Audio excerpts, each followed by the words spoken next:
days. Let's have a quick look and remind ourselves of some of the moments of the Biden campaign. Well, guess what? They're trying to push me out of the race. No! Well, let me say this as clearly as I can.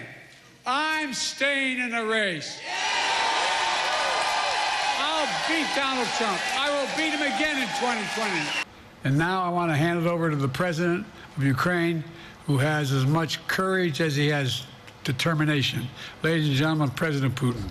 President Putin. He's going to beat President Putin. President Zelensky. How bad is your memory, and can you continue as president? My memory is so bad I let you speak. That's your memory has gotten worse, Mr. President? My memory is not gotten. My memory is fine. My memory. Take a look at what I've done since I become president. I wouldn't have picked Vice President Trump to be vice president, but I think she was not qualified to be president. So let's start there. The consideration is that I think I'm the most qualified person to run for president. You could say even this harder than getting a ticket to the Renaissance tour or Britney's tour. She's down in, it's kind of warm in Brazil right now. Wow. Joining me now, Maddie Hale, Talks International presenter. Good morning. Good morning. It's really hard to watch that, actually. It actually is, and I've watched that compilation, honestly, 50 times at the very least. And this I mean, even when he said President Putin and people clapped and sort of with that terrible realisation that what he'd said was terribly wrong. I think, honestly, the White House aides are outside, just honestly with a sign saying applaud, because this happens so many times and it's overlooked, and then you have members of the media who obviously understand what's going on and write about it after, and in the moment it's overlooked. I mean, a lot of people were saying actually they're duping America because the signs have been there for some considerable time. I remember months and months ago when he was on, do you remember they were trying to show that he was fit and agile, and he was on a mountain bike. Yeah. And he came to a stop and he didn't unclip his feet. Fell and over. Of course you just fall off. I mean, I have been covering US politics for 4 or 5 years now, especially the Biden administration, and I have probably seen and covered every single gaffe since he was inaugurated on January 20, and this to me felt like the presidential debate felt like a wake-up call for the rest of the world to see what was going on, because most media, left and right, middle ground, knew what was happening. I've spoken to reporters that said that they were stymied by the White House over certain reports that they had 4 years ago on Biden's agility and mental decline. This is nothing new. It was just whether you were wanting to read it or not, or whether some media were going to report it or not. Because it did feel like for a while it was right-wing media that was covering it, and it looked like a takedown piece, but it wasn't. It was factually accurate. It was accurate the whole time. And what do you make of the way that the announcement was made? Because he caught his own team off guard. I know. Because of course they were there. He's got COVID. He's recovering. He's in Delaware. And then they said, right, the campaign continues. And of course they're working on the the niceties of that campaign. Meanwhile, he then pulls together the closest aides and his wife, not Kamala Harris, and then announces it on Twitter. Yes, I found. This I find a bit of a reflection on the way he's handled his presidency, and the White House has done a pretty bad job in terms of transparency with the media and with the American people.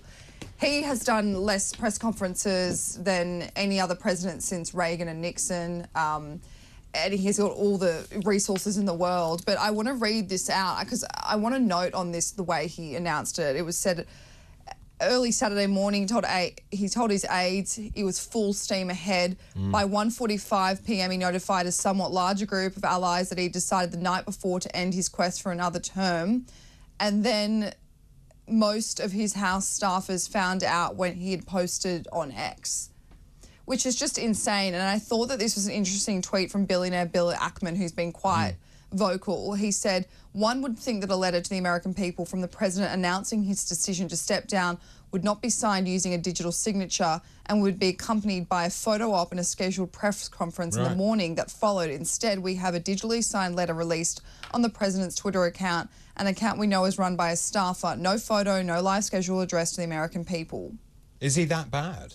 I mean, because you would expect a presidential address, really. It's a very serious matter indeed. Is he really very unwell? Well, I don't know if you know, speculation is that he might not even have COVID, and this Sure. this time away was a bit of a circuit breaker. Regardless of that, I just don't think, even if he didn't address, great, but he wouldn't take questions from reporters. I highly doubt that. They would not put him in that situation, and the reason being is because him and his team have already been accused of gaslighting America for 3.5 years. He's been hidden away. He's been taken care of.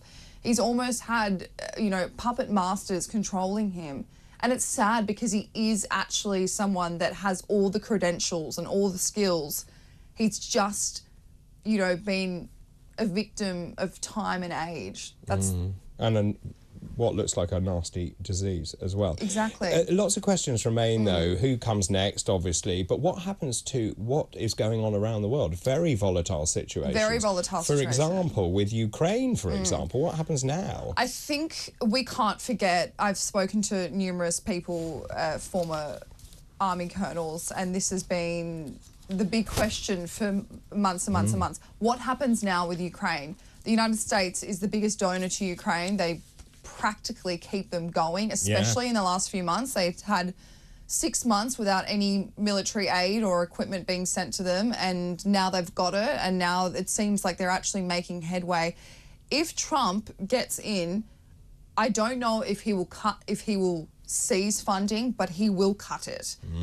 Because the economy and Americans don't feel like they're in their best position, and they want to keep some of that money. And Trump, he will not keep that going. He will not keep the lights on. I would agree with you. Also, Volodymyr Zelensky said he respects Mr. Biden's tough but strong decision, thanked him for his unwavering support for Ukraine's fight for freedom. He goes further, actually, on that line, saying, "We sincerely hope that America's continued strong leadership will prevent Russian evil from succeeding or making its aggression pay off." So we'll watch and see. And Maddie, thanks ever so much for coming in. That's you. Maddie Hale, Talk International presenter.